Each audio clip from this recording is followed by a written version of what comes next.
Hey hello guys, welcome to bad story. நம்ம சேனல்ல adult movies and web series மட்டும் தாங்க பார்த்துட்டு இருக்கோம். அந்த வரிசையில நாம இன்னைக்கு என்ன பார்க்க போறோம்னா, ஹல்சல் வெப் சீரிஸ் பிரசன்ட் லெவலி வந்து சமன் சுரன் சொல்லிட்டு ஒரு செம்மையான வெப் சீரிஸ் அங்க பார்க்க போறோம். இது மொத்தமாவே 4 பார்ட் இருக்குங்க. ஸோ 1, 2 இந்த ஒரே வீடியோல பார்த்துடலாம். சரி ஓகே கைஸ், இது வரைக்கும் நம்ம சேனலை நீங்க சப்ஸ்கிரைப் பண்ணீங்க, அந்த பெல் பட்டன் ஆல் வைங்க. அப்பதான் நான் போற வீடியோஸ்லாம் உங்களுக்கு இன்ஸ்டன்டா நோட்டிஃபிகேஷன்ல காட்டும். வாங்க கைஸ், நம்ம வீடியோக்குள்ள போலாம். நம்ம வெப் சீரிஸோட ஸ்டார்டிங் சீன்ல ஒரு ஆஃபீஸ் ரூம் தாங்க காட்டுறாங்க. இப்போ அங்க பார்த்தனா ஒருத்தர் உட்காந்து காசு எண்ணிட்டு இருப்பாரு இல்லையா, அவரு இந்த ஆபீஸோட மேனேஜருங்க. இவர் இப்படியே எண்ணிட்டே இருக்கும் போது இப்ப அந்த இடத்துக்கு பார்த்தனா ஒரு பொண்ணு வரா. வந்தவன் என்ன பண்ணனா, டக்குன்னு அவர் கையில இருந்த காசு பிடுங்கணும்னே, அட குட்டி என்ன பண்ற, முதல்ல அந்த காசை கொடு, இன்னைக்கு வேற முதலாளி வராரு, நான் இன்னைக்கு அவருக்கு எல்லாம் கணக்கு காட்டி ஆகணும், அப்படி இல்லைன்னு வச்சுக்கேன் என் வேலையே போயிடும் அப்படி சொல்லும் போது, அதெல்லாம் அப்புறம் பார்த்துப்போம், முதல்ல இந்த காசை ஓரமா வச்சுட்டு என் கூட விளையாட வேண்டியதானே அப்படி சொல்லும் போது, அதுக்கு அவர் என்ன சொல்றாருன்னா, ஐயோ அதுக்கெல்லாம் நேரமே கிடையாது, இப்ப வேணா அவர் வரலாம், அதுக்குள்ளேயே நான் எல்லா அக்கௌண்ட்ஸும் சரி பண்ணி ஆகணும் அப்படின்னு சொல்லிட்டே இருக்கும்போது, இதே டைமுக்கு யாரோ ஒருத்தங்க வெளியில இருந்து கூப்பிட சத்தம் கேட்குங்க. உடனே இப்ப இந்த மேனேஜர் என்ன சொல்றாருன்னா, ஐயோ உங்க அண்ணன் தான் வரான்னு நினைக்கிறேன், சீக்கிரம் இங்கிருந்து கிளம்பு அப்படி சொல்லும் போது, இப்ப இவன் என்ன பண்ணுனா டப்புன்னு டேபிள் கடியில போய் பதைப்பாங்க. இப்ப இதே டைமுக்கு உள்ள ஒரு வாட்ச்மேன் வராருங்க. இவர் வேற யாரும் இல்ல, இப்ப கீழே பதனா இல்லையா அவளுடைய அண்ணன் தாங்க. இப்ப அவன் உள்ள வந்த உடனே, என்ன சூரன் இங்க வந்திருக்க அப்படி சொல்லி கேட்கும் போது, இல்ல முதலாளி சம்பளம் வேணும் அதனாலதான் வந்தேன் அப்படி சொன்ன உடனே இதை கேட்டா அவனும் டென்ஷன் ஆயிடுவாங்க. உடனே இதே டைமுக்கு கீழே பார்த்தனா பதங்கனாவ இவரோட கழட்டிட்டு எடுத்து வாயில வச்சுப்பாங்க. உடனே அவன் ஷாக் ஆயிடுவான். ஷாக் ஆனோடனே அவனுக்கு ஒரு மாதிரியா இருக்குமா. உடனே அவன் எழுஞ்ச உடனே இவனை கேட்பானா, என்ன முதலாளி கீழே ஏதாச்சும் கடிக்குதா அப்படி சொல்லி கேட்கும்போது, அதெல்லாம் ஒண்ணு இல்ல, ஏதோ எலின்னு நினைக்கிறேன் அப்படி சொல்லும் போது, அதுக்கு அவன் என்ன சொல்லுவானா, அதுக்கெல்லாம் வாய்ப்பே இல்ல முதலாளி, நான் தான் இந்த இடத்த நல்லா சுத்தம் பண்ணி வச்சிருக்கேன் இல்லையா, சோ அதனால வராது அப்படி சொல்லும் போது, உடனே இவர் என்ன கேட்பாருன்னா, சரி என்ன விஷயம் சொல்லு அப்படி சொல்லும் போது, இல்ல முதலாளி சம்பளம் அப்படின்னு சொல்லி கேட்கும் போது, இதை கேட்ட அவர் டென்ஷன் ஆயிட்டு, இன்னைக்குதான் 1ஆம் தேதி, உடனே இன்னைக்கே உனக்கு சம்பளம் போட்டு ஆகணுமா, கொஞ்சம் பொறுத்து இருந்து வாங்கினாதான் என்ன அப்படி சொல்லும் போது, இதுக்கு அவன் என்ன சொல்லுவானா, இல்ல முதலாளி எனக்கு காசு கொஞ்சம் தேவைப்படுது, அதனாலதான் சம்பளம் நல்லதுமா வந்து நான் கேட்கறேன் அப்படின்னு அவன் சொல்லுவானா. ஆனா இது இங்க பேசிட்டே இருக்கும்போது கீழே இருக்கிற அந்த பொண்ணு சும்மா இல்லாம அவருக்கு போட்டு நல்லா சாப்பிட்டுட்டே இருக்கும்போது இவராலையும் அதை கண்ட்ரோல் பண்ண முடியாதுங்க. நெலிஞ்சிட்டே இருப்பாரா, இவராலையும் கண்ட்ரோல் பண்ண முடியாததால இப்ப இவர் என்ன சொல்றாருன்னா, சரி ஓகே இன்னைக்கு நம்மளுடைய முதலாளி வராரு, சோ அவர் வரும்போது இந்த இடம் எல்லாம் சுத்தமா இருக்கணும், அப்படி சுத்தமா இல்லைன்னு வச்சுக்கேன் உன்னோட வேலை போயிடும், இதுக்கப்புறம் நீ வேலையை மறந்துடணும் சரியா அப்படி சொன்ன உடனே இவனை திருத்த முடிப்பானா. சரி ஓகே இங்கிருந்து நீ கிளம்பு அப்படி சொன்னதுக்கு அப்புறம் இப்ப அவனும் அங்கிருந்து கிளம்பி போயிடுவாங்க. இப்படி அவன் போனதுக்கு அப்புறம் முதல்ல இங்கிருந்து எழுந்துரு, உன் அண்ணனே போயிட்டா, நீனும் இங்கிருந்து கிளம்பு போ, இல்லைன்னா மாட்டிப்போம், பத்தாதுக்கு முதலாளி வேற இங்க வருவாரு அப்படி சொல்லும் போது, அதுக்கு அவன் என்ன சொல்லுவானா, அதெல்லாம் முடியாது, நான் ட்ரெயின்ல ஏறிட்டேன், சோ எனக்கான பிளாட்ஃபார்ம் வர வரைக்கும் நான் ட்ரெயின்ல தான் பயணம் பண்ண போறேன், சோ இதுக்கப்புறம் பாதியில நிப்பாட்ட மாட்டேன்னு சொல்லிட்டு இப்ப அந்த மேனேஜரை அவ செம்மையா மூட ஏத்த ஆரம்பிச்சிருவாங்க. அவராலையும் கண்ட்ரோலே பண்ண முடியாதுங்க. உடனே என்ன பண்ணுவாருன்னா, அவளை அங்கேயே வச்சு செம்மையா மேட்டர் பண்ணுவாங்க. இந்த சீன்ஸ் எல்லாம் கிட்டத்தட்ட ஒரு 20 நிமிஷத்துக்கு மேல சும்மா வேற லெவல்ல எடுத்திருப்பாங்க. இப்படி இவங்க 2 பேரும் நல்ல வெறித்தனமா மேட்டர் பண்ணி முடிச்சதுக்கு அப்புறம் இதனுடைய ஃபர்ஸ்ட் எபிசோடு முடிச்சிருப்பாங்க. வாங்க நம்ம கண்டினியூஸா இதனுடைய செகண்ட் எபிசோடும் பார்த்தரலாம். இந்த செகண்ட் எபிசோட ஸ்டார்டிங்ஸ்ல பாத்தீங்கன்னா அந்த முதலாளி தாங்க காட்டுறாங்க. இப்ப அவர் ஊர்ல இருந்து வந்ததுக்கு அப்புறம் இந்த மேனேஜர் என்ன பண்ணுவாருன்னா, அவருடைய அந்த வாட்ச்மேனை கூட்டிட்டு வந்து இப்ப அவர் என்ன சொல்லுவாருன்னா, எப்படி முதலாளி இருக்கீங்க, உங்களுடைய பயணம்லாம் எப்படி இருந்தது அப்படி சொல்லி கேட்கும் போது, அதுக்கு அவங்க முதலாளியும் பயணம்லாம் ரொம்ப அருமையா இருந்தது, ஆமா நீ எப்படி இருக்க அப்படி சொல்லி கேட்கும் போது, நான் ரொம்ப நல்லா இருக்கேன், முதலாளி இவர் தான் புதுசா நம்ம ஆபீஸ்க்கு ஹையர் பண்ணா வாட்ச்மேன் அப்படி சொல்லும்போது, ஓ அப்படியா சரி ஓகே, அந்த பழைய வாட்ச்மேன் மாதிரி இவனும் காசை கீசை தூக்கிட்டு ஓடிட போறான், அதுக்கப்புறம் உனக்கு தான் பிரச்சனை வரும் அப்படி சொல்லும்போது, ஐயோ முதலாளி அப்படியெல்லாம் நடக்காது, ஏன்னா இவனோட ஐடி ப்ரூஃப் எல்லாத்தையும் நான் பார்த்துட்டேன், ரேஷன் கார்டு, பேன் கார்டு, அதுக்கப்புறம் இவன் பொண்டாட்டியோட ஐடி கார்டு, அதுக்கப்புறம் அவன் தங்கச்சி ஐடி கார்டுன்னு சொல்லிட்டு இவனோட எல்லா ஐடி கார்டும் நான் வாங்கி வச்சிருக்கேன், அப்புறம் நல்லாவே தரவா விசாரிச்சிட்டேன் முதலாளி, இவன் அந்த வாட்ச்மேன் மாதிரி எல்லாம் ஓடையெல்லாம் மாட்டான் அப்படி சொல்லும்போது, ஓ அப்படியா எல்லாத்தையும் பார்த்துட்டியா சரி ஓகே, அம்மாவும் பேர் என்ன அப்படின்னு இந்த முதலாளி கேட்பாரா.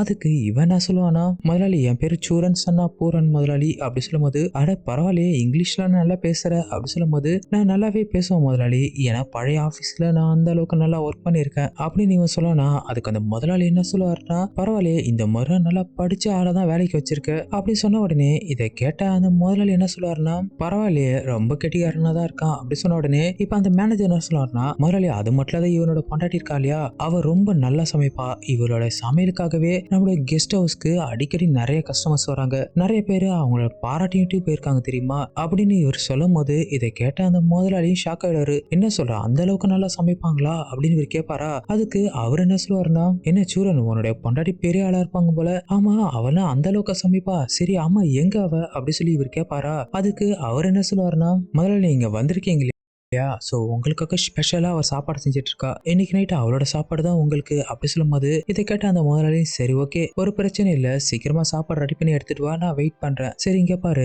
இவனை நல்லா பாத்துக்கோ, ஒரு கண்ணு வச்சுக்கோ, பழைய மாதிரி ஆயிட போகுது அப்படி சொன்னதுக்கு அப்புறம் இப்ப அவரு சரி முதலாளி அப்படின்னு வரா. சரி ஓகே நான் போய் ரெஸ்ட் எடுக்கிறேன், சாப்பாடு வந்ததுக்கு அப்புறம் என்னோட ரூம்க்கு அனுப்பி வை அப்படி சொல்லிட்டு இப்ப அவரும் அங்கிருந்து கிளம்பி போயிடாருக்க. இப்படி இவங்க எல்லாம் போனதுக்கு அப்புறம் இந்த சீனை அப்படியே கட் பண்ணிட்டு இப்ப அடுத்த சீன் தாங்க காட்டுறாங்க.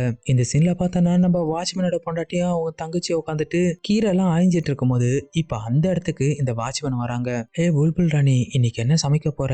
நான் ஒன்னு சொல்றேன் கேட்டுக்கோ. இன்னைக்கு நீ செய்யற சமையல எங்க முதலாளி சாப்பிட்டுட்டு அப்படியே உன் கையோட பக்கத்துக்கு அப்படியே அடிமை ஆயிடணும். அந்த அளவுக்கு ஒரு சூப்பரான சமையல் ஒண்ணு செய்ய. உன்னுடைய சமையல் சாப்பிட்ட உடனே அவர் என்னோட சம்பளத்தை கூட ஏத்தி கொடுத்துடணும். அந்த அளவுக்கு அது சூப்பரா இருக்கணும் சரியா அப்படி சொன்ன உடனே இதை கேட்ட அவங்க என்ன சொல்லுவாங்கன்னா, நீங்க கவலைப்படாதீங்க, இன்னைக்கு நான் ஒரு ஸ்பெஷல் சாம்பார் சாதம் செய்யறேன், அதை சாப்பிட்டதுக்கு அப்புறம் அவர் அதுக்கு அடிமை ஆயிடுவாரு, அதுக்கப்புறம் நீங்க நினைச்ச மாதிரி எல்லாம் நடக்கும் அப்படி சொன்னது உடனே இதை கேட்ட அவரும் சூப்பர் சூப்பர், நான் அதுக்காக தான் வெயிட் பண்ணிட்டு இருக்கேன் அப்படின்னு அவர் சொல்லுவாரா. உடனே பக்கத்துல இருந்து அவங்க தங்கச்சி என்ன சொல்லுவாங்கன்னா, நீ சொல்றது என்னமோ கரெக்ட் தானா, அண்ணியோட சமையல் மட்டும் யாராச்சும் சாப்பிட்டாங்கன்னா அவங்க உடனே அண்ணியோட கைக்கு தங்க வலையிலே போட்டுருவாங்க, அந்த அளவுக்கு அவங்களுடைய சாப்பாட்டுக்கு அடிமை ஆயிடுவாங்க அப்படி சொன்ன உடனே இதை கேட்ட அவரும் நானும் உன்னோட அண்ணியோட சமையலுக்கு அடிமையை தான் அவளை கல்யாணம் பண்ணேன், சரி ஓகே சீக்கிரமா உன் அன்னைக்கு ஹெல்ப் பண்ண சமையல் பண்றதுக்கு, இல்லைன்னா முதலாளிக்கு சாப்பாடு லேட்டா போச்சுன்னா அவர் ஏதாச்சும் நினைச்சுப்பாரு அப்படி சொன்னதுக்கு அப்புறம் இந்த சீன் அப்படியே கட் பண்ணிட்டு இப்ப அடுத்த சீன் தாங்க காட்டுறாங்க.